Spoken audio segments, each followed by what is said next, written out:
And that child stars struggle adapt. Oh, guys, wasn't one of these guys in Dunkirk? I rewatched the movie Dunkirk a couple weeks ago. SMO. I think 2 weeks ago. One of them is in Dunkirk, no? Kind of looks like it. Adapting to a more normal life after television fame, mostly because of the pressure enforced on them at such a young age, plus all their flaws, successes, and— Wait, I guess I'm crazy then. Dunkirk scene. Guys, that's Harry Styles?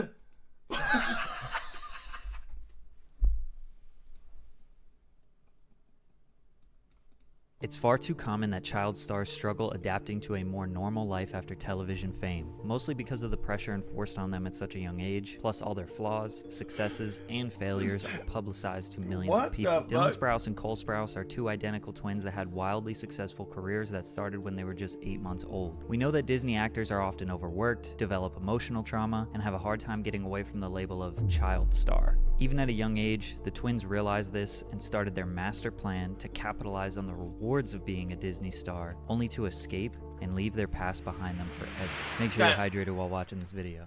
Dylan and Cole Sprouse are the 30-year-old twins. I think they paid in peanuts.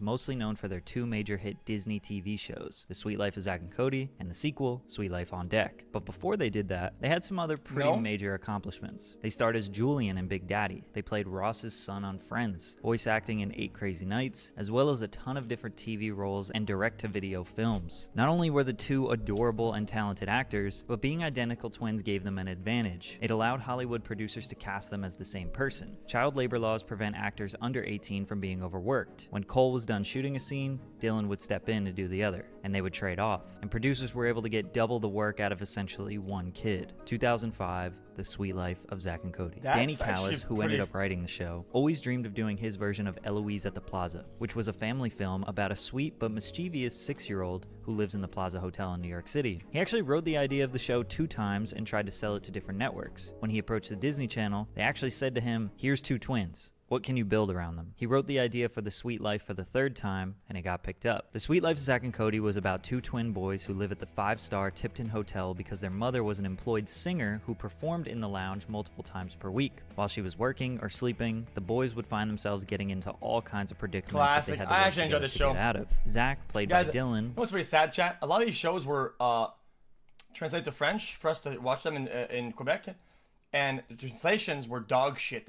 Some of these shows that are great you guys watched were unfucking bearable to watch in Quebec, so we didn't watch them.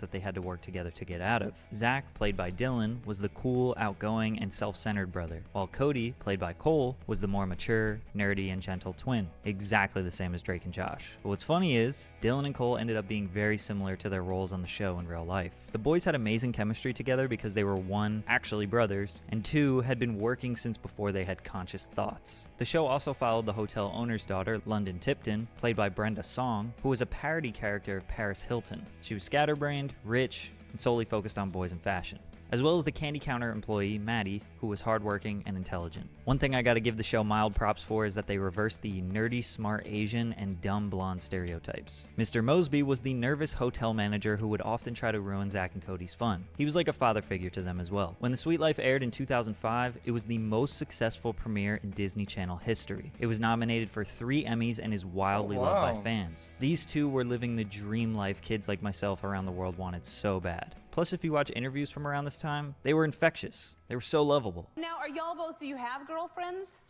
No, we are single men.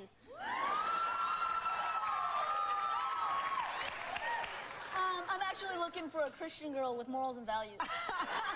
Disney knew they needed to keep them around longer, funny. So they came up with a sequel in 2008, The Suite Life on Deck. Before they started a new show, they had a gap year, so Dylan and Cole actually got jobs at a comic book store called Meltdown in LA. Most of what they did was packaging, putting the comic books in the little sleeves. But their father always taught them that they can't get wrapped up in celebrity status. The 16-year-olds were kids just like everybody else, and that they needed some balance in their life. The boys picked up hobbies. Cole started his journey into photography, and Dylan Dylan got into drinking alcohol, which would be his next passion. But filming was about to start again, and it was time for them to quit the comic book store. The Suite Life on Deck airs in 2008 to over 5 million viewers. Now they were on the SS Tipton, which was a cruise ship that they lived on, which created tons of new opportunity for them to get in trouble. None of the characters developed much over time. Cody stayed the soft, innocent dork, and Zack stayed the selfish jock. But we were growing up with them. We even watched Cody have to deal with his voice cracking, and the boys looking for their first armpit hairs. They were like the little brothers we always wanted. The 2 shows ran from 2005 to 2011, 168 episodes plus a movie. This was technically the longest running live action show if you combine them. Fans loved the sequel. Some people even thought it was better than the original.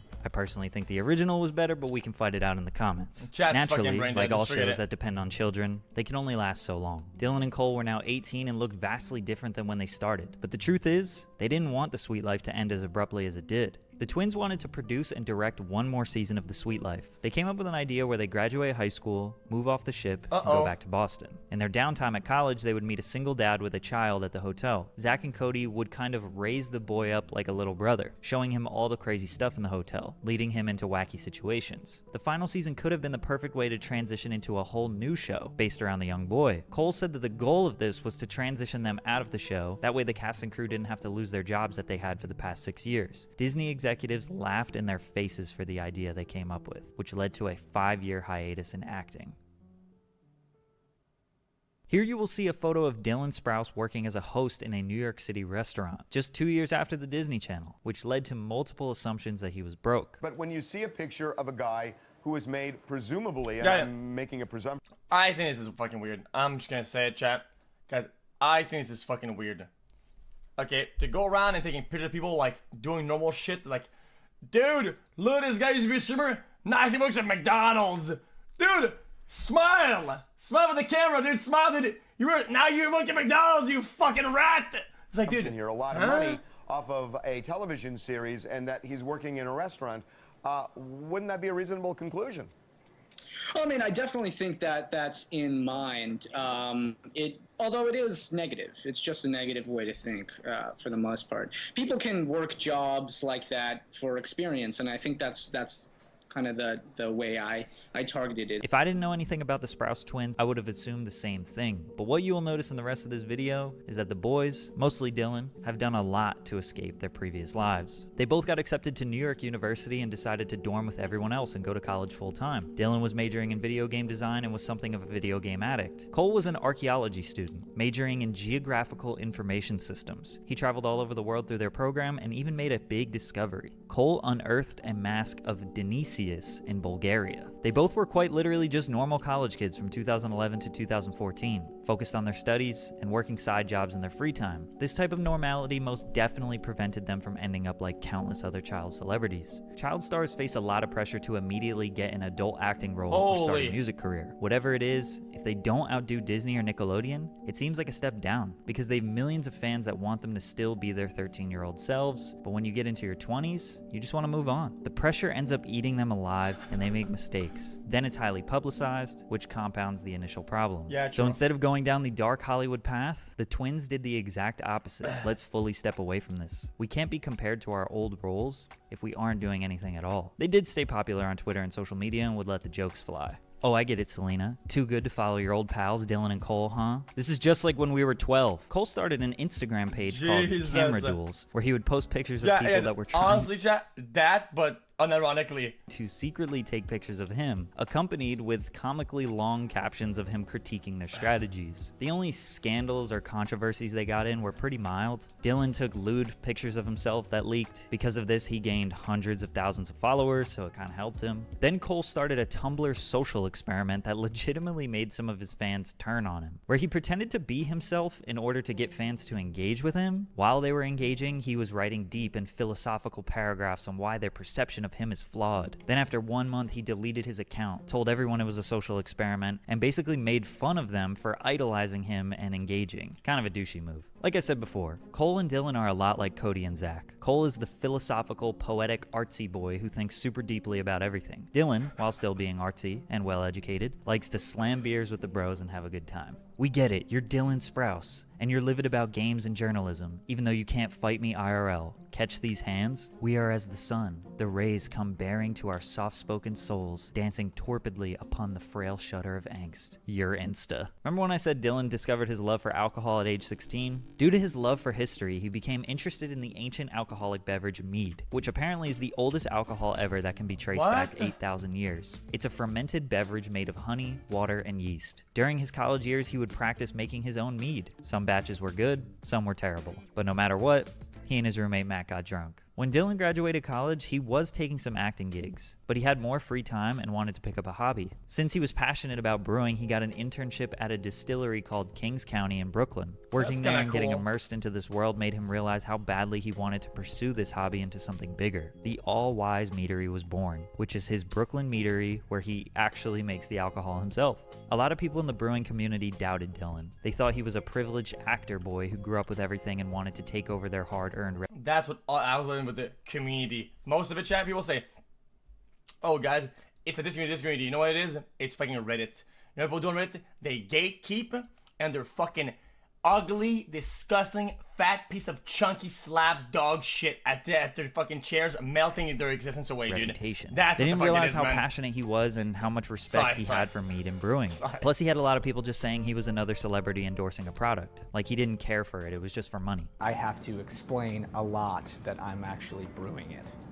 Right? I have to explain a lot that these are my recipes. I have to explain a lot to people that this is my business and I'm here every day I can be. That comes as a surprise to a lot of people. It's kind of wild to see someone go for a much more humble job serving the local community rather than chasing Hollywood fame. Cole, on the other hand, was pursuing his photography career. Not so much for money, but rather the art. One day he asked Traveler magazine if he could work on a piece for them. They said yes, but not for money, since they had no idea he did anything outside of the Disney Channel. So Cole took a 3-day train journey from the West Coast to the East Coast and documented the process. They ended up publishing his article digitally. While this isn't some massive success story, it just shows the boys were trying to broaden their horizons with the luxury of not needing big paychecks. He would go on to be a respected photographer and get some of his pieces published in high-profile magazines. But Cole would ultimately get back into acting. In 2017, he got a consistent role on the wildly successful teen drama show Riverdale, which has been running for 7 seasons, as well as lead roles in the movies 5 Feet Apart and Moonshot. I definitely see Cole pursuing more large acting gigs in his career. Dylan did also get back into acting in 2017. His team suggested that he shoot for lead roles in big projects like his brother, but he prefers small indie films and wanted to participate on good projects regardless of the character size or depth. Dylan still spends a lot of his time focusing on video games. He's extremely immersed in Dungeons & Dragons and offers his help with indie game developer. Can I be honest, chat, guys? I think this is such a good example. It's like almost like a black and white perfect example of good parenting and good financial literacy and being able to stay with both feet on the ground as they grow up because of good parents. Really. Literally. He even recently released his own comic book called Sun Eater. My brother and I used to get quite a bit of, oh, you made it out. Oh, you're unscathed. No, the young women on the channel we were on were so heavily sexualized from such an earlier age than my brother and I that there's absolutely no way that we could compare our experiences. Cole has been vehemently against child stars getting criticized for their downward spirals because there are mostly women being targeted and the public doesn't seem to understand the difficulty of being a child star or what goes on behind the scenes. Dylan and Cole actually started getting into acting because their family needed money. So wait, guys, what happened with her? Of being a child star or what goes on behind the scenes. Dylan and Cole actually started getting into acting because their family needed money, so they put their 1-year-olds to work. This sounds like a recipe for disaster, but it seems as if their parents instilled the right values in them to maintain balance as a celebrity. Some people believe Disney exhausts and overworks children for our entertainment. Cole says that they didn't suffer as much trauma since they were boys, which could be very true. I also believe that stepping away from the spotlight and pursuing something normal was the key to them maintaining their sanity and integrity. Although they look back on their past fondly and came out unscathed, we will never get a Sweet Life of Zack and Cody reboot. I'm asked all the time if Dylan and I are going to do a Sweet Life reboot. Oh my god, this house though. Wait a minute. Oh, you sneaky motherfuckers, they played me. I almost fell for it. I thought they were like normal guy, like guys paycheck to paycheck. Man, these motherfuckers are stacked up, man. I got trolled. And I go, no, absolutely not. Honestly, confidently, no. You're like, no, I don't think that we will.